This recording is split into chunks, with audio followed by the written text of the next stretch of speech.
di situ. Atau mungkin gini ya Mas, apa yang saya tahu ya, kalau misalkan memang mereka benar-benar pelaku street art gitu, mereka kan pasti akan haus tempat gitu ya, spot gitu.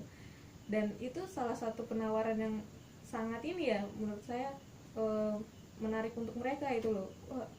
Apa namanya, sangat menguntungkan bagi mereka gitu. Kasih dinding aja mah kasih. Jadi kalau misalkan mungkin kalau memang mereka benar-benar pelaku gitu, mereka akan dengan senang hati gitu merespon itu, walaupun dengan biaya atau modal dari diri mereka sendiri gitu. Ada nggak sih temen yang kayak gitu maksudnya, Mas mengajak tapi Mas prosesnya kayak apa, saya ada tempat ini di apa di daerah rumah saya gitu ya, ada tembok rumah warga yang bisa digambarin, kamu bisa gambar di sana tapi kamu harus dengan ini sendiri, apa maksudnya modal sendiri gitu, dengan biaya kamu sendiri gitu. Sedangkan saya bisa membantu kamu gini. Ya itu lagi kembali ke situ. Masyarakat di sini itu nggak seperti yang di sini atau di mana ya. Jadi kalau kemasukan orang lain gitu loh, bukan masalah itu biaya, bukan masalah itu skill mereka, itu enggak, tapi kalau kemasukan orang lain gitu, gue ini sopo gitu loh, ibaratnya seperti itu. Jadi uniknya di sini, sewaktu ada orang lain masuk, ya kita fine aja sih, sebenarnya nggak masalah. Tapi kadang warga ini kita meredam benturan dari warga ini. Bukan masalah kita nggak boleh atau membolehkan itu.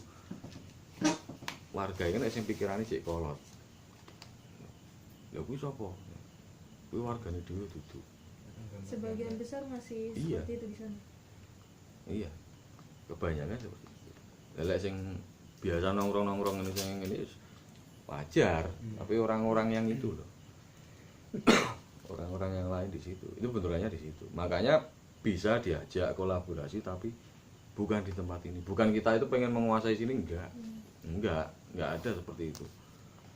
Karena ada beberapa orang ya kok rame loh, kita meredam itu. Meredam rame ini. Malah ada satu itu kadang mak celorot nang Pak Lurah ngono ya. Laporan dhewe. Lah repot to ngono. Iya.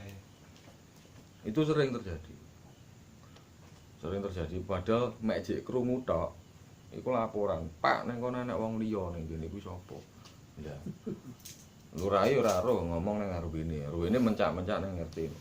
Nah itulah yang jadi blundernya kan di situ. Meredam situasi itu sebenarnya. Jadi keluhkan atau tadi Mas Dodo sempat menyebut beberapa kali itu bahwa minimnya apresiasi gitu. Minimnya pengakuan dari warga. Nah, saya pernah berpikir begini, saya kan aktif di rumah baca komunitas kan kira-kira kan 1,5 tahun yang lalu ya, dan saya melihat apa namanya selain apa namanya buku-buku yang ada di sini itu saya melihat ini rumah baca komunitas atau komunitas-komunitas yang lain itu mempunyai peran untuk ini menjadi, kalau misalkan masyarakat tidak memberikan apresiasi, apa namanya kantong-kantong seperti ini loh yang ini menjadi tempat yang bisa untuk memberikan apresiasi. Saya masih ini apa namanya ingat ketika datang ke Radio Buku, ke Indonesia Buku, Yayasan Indonesia Buku, dia itu apa mengadakan haul pram ke-10. Ya, maksudnya mungkin tanpa diperingati oleh Indonesia Buku, nama pram itu sudah sangat besar ya. Tapi saya melihat apa bahwa ketika ada komunitas atau lembaga atau yayasan itu yang memberikan apresiasi seperti itu, akhirnya sesuatu yang sudah hilang tadi atau yang sudah mati, yang sudah tiada tadi tetap hidup di tengah-tengah masyarakat. Nah, aku melihat apa di Kediri ini kalau memang masih minim apresiasi, aku pikir perlu kita buat apa namanya ruang-ruang apresiasi sendiri. Kalaupun toh masyarakat misalkan tidak, kantong-kantong ini nanti yang akhirnya menjadi tempat bagi para seniman itu untuk apa ya, untuk saling memberikan apresiasi. Misalkan kalau yang aku tahu misalkan di Kediri itu ada Mahanani misalkan, lalu ada kelas mengalir, lalu ada kantong mana lagi. Aku pikir hal-hal seperti ini ketika dibawa ke sana lalu didiskusikan, diapresiasi, akhirnya kan gagasan itu kan menyebar, menjadi hidup. Ya barangkali masyarakat saat ini belum mengapresiasi, tapi dengan adanya kantong-kantong apresiasi tadi sangat mungkin di kemudian hari hal ini menjadi sesuatu yang berharga di tengah-tengah mereka. Maksudnya kelompok-kelompok kecil ini loh yang nanti bakal menggulirkan. Dan aku itu belum pernah tahu ya, belum pernah mendengar nama Dauzan Faruk. Dan Dauzan Faruk itu dia punya perpustakaan keliling, orang yang sudah tua, ya kan. Tapi ketika bergabung di RBK, di Rumah Baca Komunitas ini, mendengar nama Dauzan Faruk, aku pikir RBK ini menjadi salah satu tempat yang membuat Mbah Dauzan yang sekarang ini jasadnya itu sudah terbaring, tapi dia itu masih hidup di tengah-tengah masyarakat. Ketika kita membicarakan literasi di Jogja, maka Mbah Dauzan itu muncul. Itu masih salah satunya itu juga disebabkan oleh adanya kantong-kantong seperti ini yang tetap membuat sesuatu yang telah tiada itu tetap eksis. Aku melihat begitu. Kalau memang masyarakat selama ini melupakan itu, ya jangan menyerah, masa kita bentuk kantong sendiri saja. Dan aku pikir Mas Dudut juga punya jaringan-jaringan ya, selain yang tak sebut tadi, misalkan mana nih kelas mengalir, mungkin ada yang lain-lain, itu bisa diintenskan untuk membicarakan ini gitu. Ibaratnya kalau kami berdua yang kerja di sini itu aja sih.